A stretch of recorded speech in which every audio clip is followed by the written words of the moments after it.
किए जाने वाले आसनों में सबसे पहले भद्रासन। ये दंडासन की स्थिति है। यहां से दोनों पैरों को इस प्रकार मिला करके एड़ियों को पीछे जंघा मूल के पास पेरिनियम रीजन पे ला करके चिपका देंगे। हाथों को इस प्रकार जकड़कर पंजों को पकड़ लेंगे और दोनों पैर के घुटनों को जमीन से लगाने का प्रयास करेंगे। सबके नहीं लगेंगे, मेरे भी नहीं लगते हैं, पर प्रयास करेंगे और खिंचाव जो इस रीजन पे आएगा वही आपका लाभ है। बहुत अच्छा अभ्यास है। मूत्र संबंधी, प्रजनन संबंधी समस्याओं को दूर करने के लिए, पेट की अनेक समस्याओं को दूर करने के लिए बहुत अच्छा आसन है। केवल वो लोग जो घुटने की समस्या से परेशान हैं, घुटनों में दर्द है, ज्यादा दर्द है, या फिर पाइल्स वाले लोग, वो इसे अवॉइड करें या सलाह से करें। अगला आसन अर्ध ऊष्ट आसन। अर्ध ऊष्ट आसन इस प्रकार घुटनों पे आ जाएंगे। हाथों को नितंबों के ऊपर इस प्रकार से रखेंगे और पहले गर्दन, फिर छाती और फिर पूरा अग्रभाग।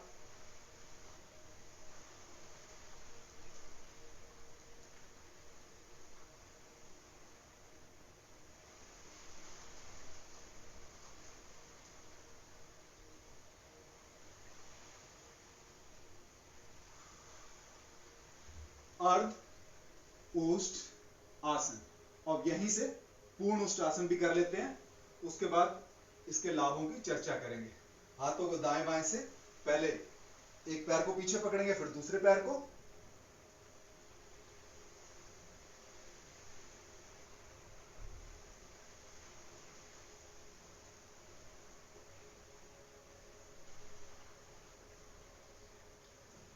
तो ये था ऊष्ट आसन। अब इसका काउंटर पोज होगा शशांक आसन। उससे पहले मैं इन आसन, दोनों आसन लगभग एक जैसे, अर्ध ऊष्ट आसन और ऊष्ट आसन, दोनों के लाभ बता दूं। गर्दन के लिए, पीठ की मांसपेशियों के लिए और सर में रक्त के प्रवाह को बढ़ाने के लिए बेहतरीन आसन है। लंग्स एक्सपैंड होते हैं तो श्वसन तंत्र के लिए अच्छा आसन है। यदि आपको पेट से संबंधित जैसे हर्निया, अल्सर जैसी समस्या हो, या चक्कर आने की समस्या हो, या गंभीर आर्थराइटिस हो, तो इस आसन को सलाह से करें। और अब वज्रासन से ही, ये वज्रासन था, वज्रासन से दोनों पैरों को इस प्रकार खोलते हुए हाथों को सामने से आगे की ओर ले जाएंगे। शशांक आसन। चिन्ह को जमीन पे लगाएंगे, नितंब नहीं उठेंगे, नाभि को जमीन से लगाने का प्रयास करना है।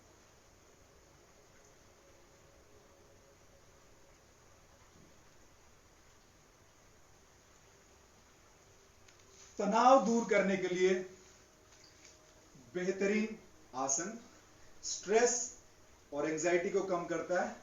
इस क्षेत्र की समस्याएं, मूत्र संबंधी, प्रजनन संबंधी जो समस्याएं, उनको दूर करने में लाभदायक है। डाइजेशन बेहतर करेगा, आपकी स्पाइन को आराम देगा, मजबूत करेगा।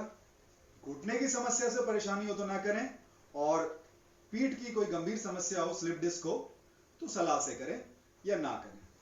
और यहीं से उत्तान मंडूक आसन। एक बार फिर उसी प्रकार दोनों पैरों को खोल लेंगे, हाथों को इस प्रकार से पीछे कैंची बनाएंगे।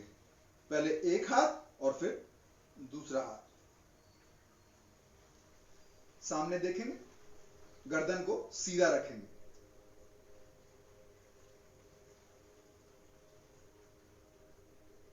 उत्तान मंडूकासन। गर्दन, पीठ और फेफड़ों के लिए बहुत अच्छा आसन। अगला आसन वक्र आसन। डायबिटीज के मैनेजमेंट के लिए बेहतरीन आसन। दंड आसन की स्थिति से दाहिने पैर को इस प्रकार मोड़ेंगे और ऑपोजिट हैंड, बायां हाथ उठाकर इस प्रकार से साइड से ले जाते हुए साइड पर रख देंगे और पीछे।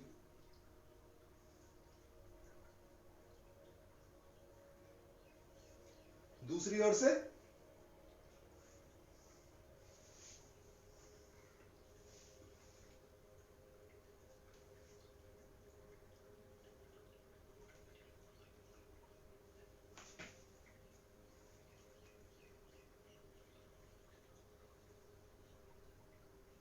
आप इसे जमीन पे रख सकते हैं। अगर आपका हाथ जमीन पे नहीं लगता तो इसे टिका सकते हैं। आप चाहें तो इसे पैर को इस प्रकार पकड़ सकते हैं।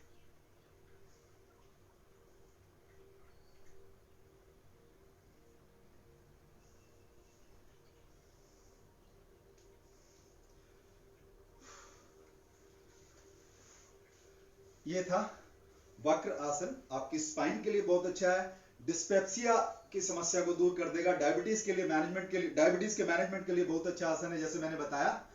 तो ये थे बैठकर किए जाने वाले आसन। इसके पश्चात हम करेंगे लेट कर किए जाने वाले आसन।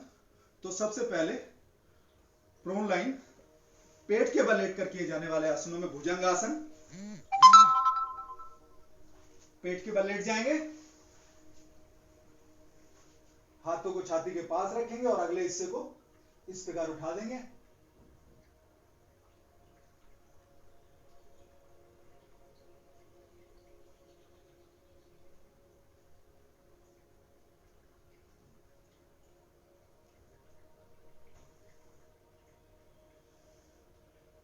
भुजंगासन और यहीं से शलभासन। अगर आप कमर की समस्या से ग्रसित हैं तो केवल एक पैर उठाएंगे।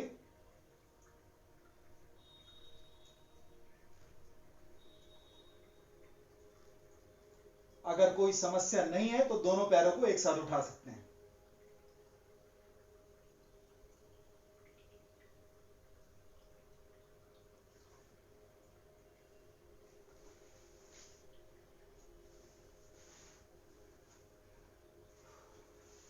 भुजंगासन और शलभ आसन। अगर आपके पेट में कोई सर्जरी हुई हो, एब्डोमिनल सर्जरी या हर्निया अल्सर जैसी समस्या हो, तो सलाह से करें। हार्ट से, दिल से संबंधित गंभीर बीमारी हो, हाई बीपी हो, तो भी इन आसनों को सलाह से करें। भुजंग आसन भी स्ट्रेस को कम करने के लिए बहुत अच्छा आसन बताया गया है। पेट की समस्याओं को, जैसे डाइजेशन की समस्या है, तो पेट से संबंधित समस्याओं को, आंतों की समस्याओं को दूर करने में सहायक है। शलभ आसन में मैंने बताया, अगर आप पीठ की गंभीर समस्या से ग्रसित हैं, जैसे स्लिप डिस्क, तो एक एक पैर को उठाएंगे, दोनों पैर को एक साथ नहीं उठाएंगे।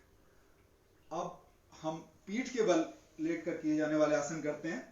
सबसे पहले सेतु बंद आसन।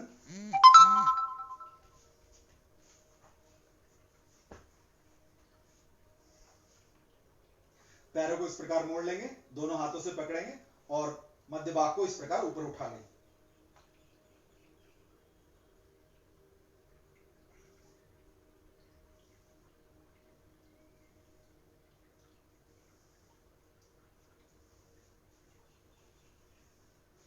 सेतु बंद आसन। यहीं से उत्तान पाद आसन। आपके पंजे आपको दिखाई देने चाहिए, केवल पंजे।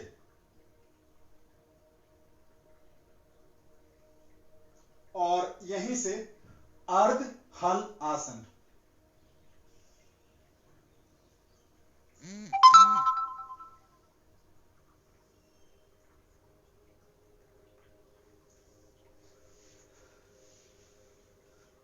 तो ये थे सेतुबंध आसन, उत्तान पाद आसन और हल आसन। सेतुबंध आसन को डिप्रेशन वाले रोगियों के लिए बहुत अच्छा बताया। डिप्रेशन से बचाता है, एंजाइटी को कम करता है। अगर आपको लो बैक का पेन है तो उसे ठीक करने में मदद करता है, डाइजेशन की समस्या को दूर करता है। लेकिन अगर पेट की सर्जरी हुई हो या अल्सर हो अंदर या हर्निया जैसी समस्या हो तो ना करें, या सलाह से आसन को करें। सेतुबंध आसन, सेतु अर्थात पुल। उत्तान पाद आसन, जिसमें हम पैर आगे उठा रहे हैं, नेवल रीजन पे आपका स्ट्रेस आता है, तो इसको डायबिटीज के मैनेजमेंट के लिए एक अच्छा आसन माना जाता है। और इस क्षेत्र की जो भी समस्याएं हैं, जैसे डाइजेशन है, तो उनमें लाभप्रद है। उत्तानपाद आसन भी स्ट्रेस को कम करने के लिए अच्छा आसन बताया गया है, और पाइल्स की समस्या से ग्रसित लोगों के लिए भी ये एक अच्छा आसन है। पवन मुक्त आसन और फिर शव आसन, लेट कर किए जाने वाले आसन, और सभी आसनों में अंतिम शव आसन। तो उससे पहले पवन मुक्त आसन,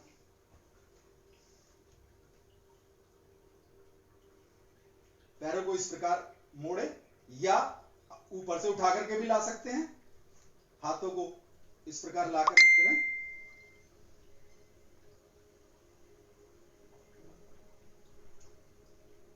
यदि आप स्लिप डिस्क या सर्वाइकल की गंभीर समस्या से ग्रसित है तो गर्दन ना उठाएं, केवल पैरों को दबाएं।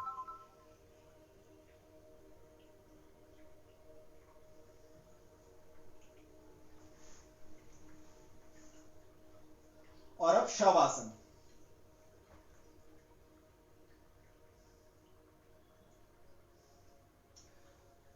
दोनों पैरों में मैट के बराबर डिस्टेंस, शरीर से हाथ दूर, हथेलियां ऊपर की ओर, पूरा शरीर स्थिर,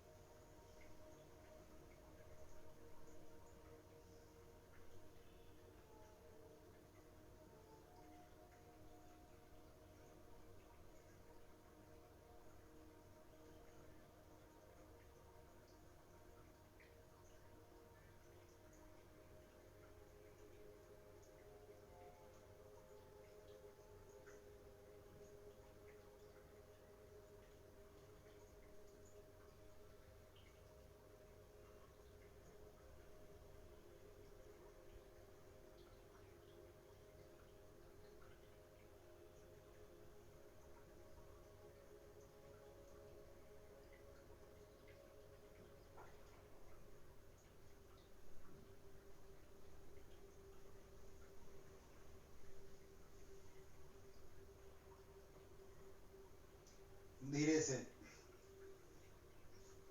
वापस आए, हाथ का तकिया बनाते हुए दाहिने हाथ का सहारा लेकर इस प्रकार उठ जाएं। अब हम करेंगे कपालभाति। किसी भी ध्यानात्मक आसन या सुखासन में केवल चौकड़ी मारकर बैठ जाएं, या जो भी आसन आप लगा सके आसन लगाकर बैठ जाएं।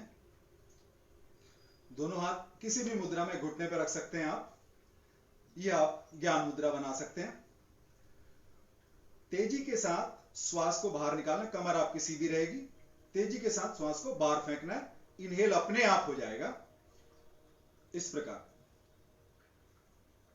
पेट को तेजी से अंदर धकेलना है।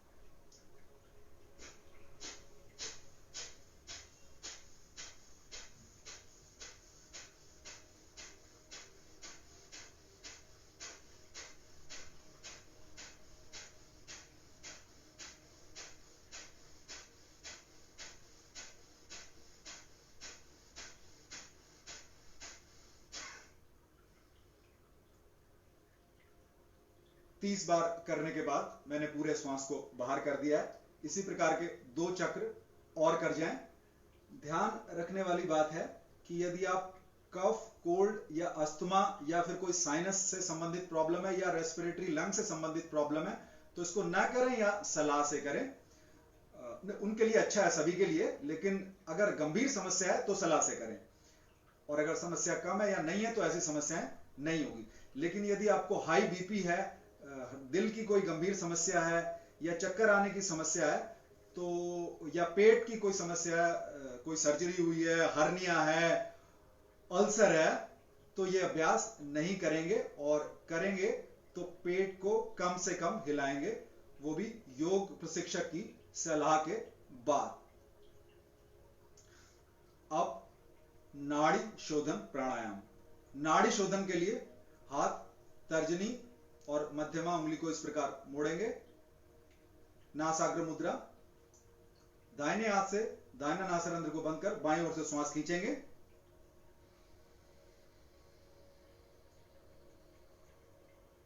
और उसे दूसरी ओर से छोड़ देंगे।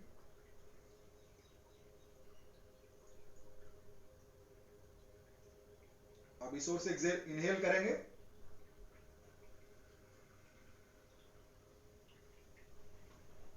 इस ओर निकाल देंगे।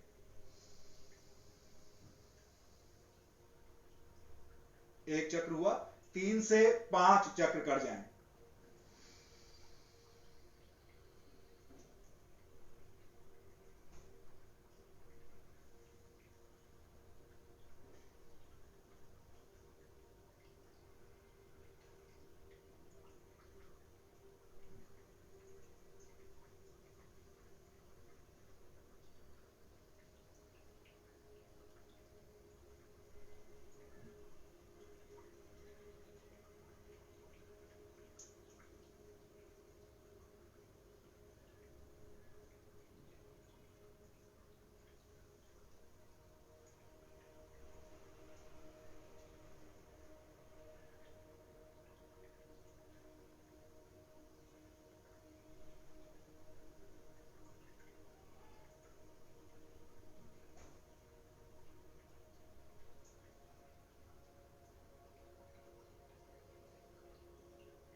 जहां से आरंभ किया था उसी ओर लाकर समाप्त करना है, अर्थात अंतिम चक्र समाप्त होगा दाहिनी ओर, चूंकि हमने यहीं से आरंभ किया था।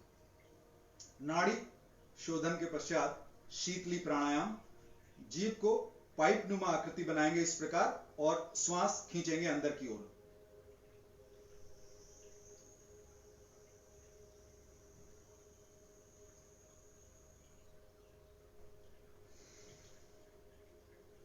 इस पाइप नुमा जीभ से हमने श्वास को अंदर खींचा, लंग्स में पूरी शीतल वायु को भर लिया और फिर जीभ को पुनः अपने स्थान पर ले जाकर दोनों नासारंध्रों से उस वायु को बाहर निकाल दिया। एक चक्र इस प्रकार 3 से 5 चक्र कर जाएं।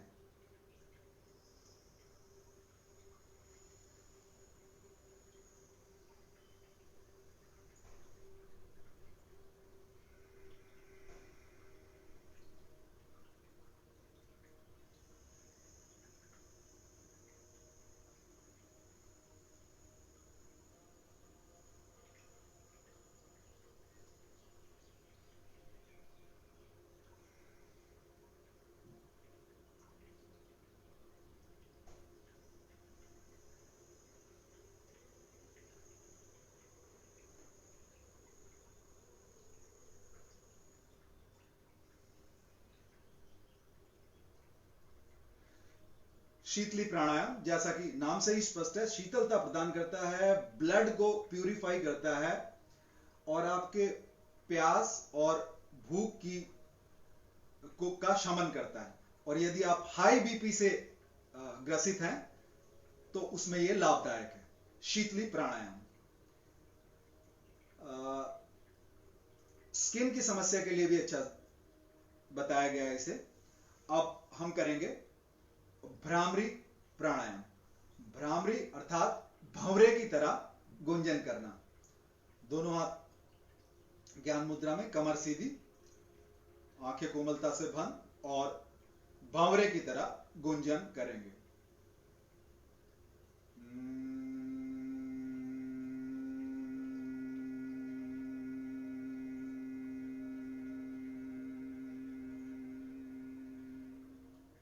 इस अभ्यास को आप क्षणमुखी मुद्रा में भी कर सकते हैं, जैसा हम पहले बताते आ रहे हैं। इस प्रकार की मुद्रा बनेगी। अंगूठे से कान को बंद करेंगे।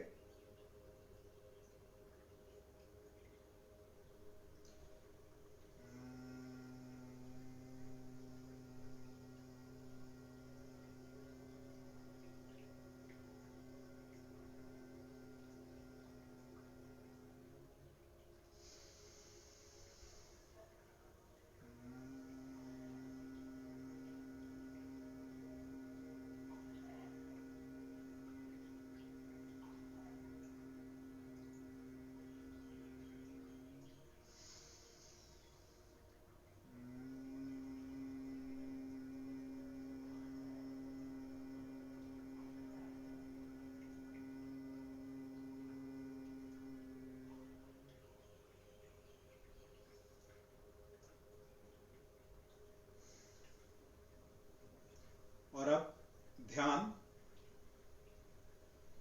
दोनों हाथ ध्यान मुद्रा में, आंखें कोमलता से बंद, शरीर को स्थिर करें।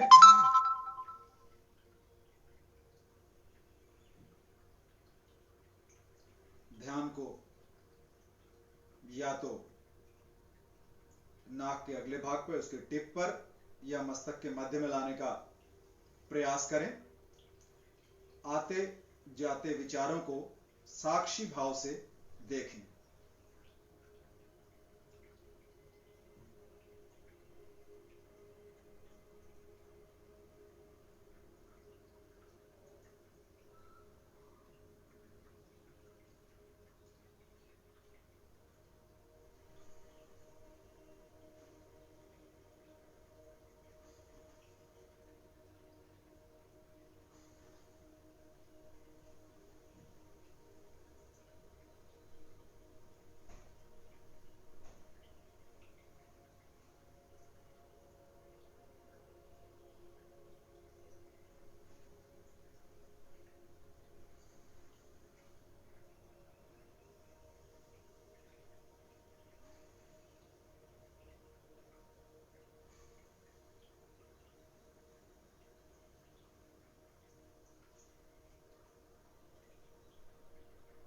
ध्यान से बाहर आए,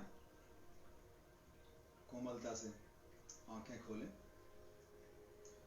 और अब हम शांति पाठ के साथ सत्र का समापन करेंगे। शांति पाठ के लिए हाथ नमस्कार मुद्रा में,